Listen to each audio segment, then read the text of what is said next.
Hey, I'm Dave Rubin, and this is TYT140, a lot of news in a little time. George W. Bush's idea to remake Iraq into a U.S.-friendly state has spectacularly failed, as the country has now exploded into sectarian violence, tearing it into three separate parts, surprising absolutely no one except everyone in the Bush administration and Eric Cantor's pollsters.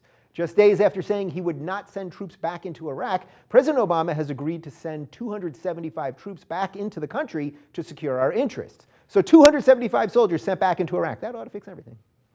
With ISIS on the move towards Baghdad, officials say there's a chance that the U.S. and Iran might find common ground and work together to stop the insurgency in Iraq.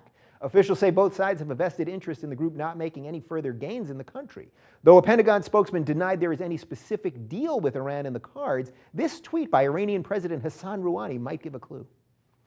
Hillary Clinton's new book, Hard Choices, is seeing poor sales in its first week with only 60,000 hardcover sales, while the publisher Simon & Schuster was expecting 150,000.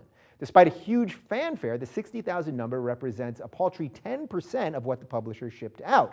Republicans, of course, are pouncing on the poor sales, with one GOP strategist noting, "The book is such a big bomb, we should drop it on Iraq." The IRS revealed that it lost copies of more than 2 years' worth of emails from Lois Lerner, the IRS director at the center of a congressional probe. The IRS says a computer crash destroyed her emails from 2009 to 2011, the time period when the IRS was first starting to delay tax-exempt applications from Tea Party groups.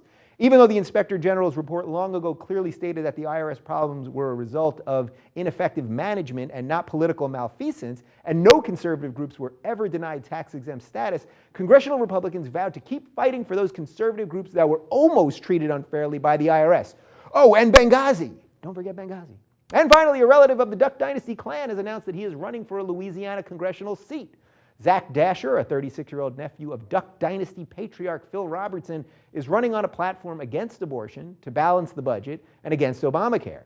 The race has already gotten dirty when Dasher had the Duck Dynasty gang murder his opponent's entire family.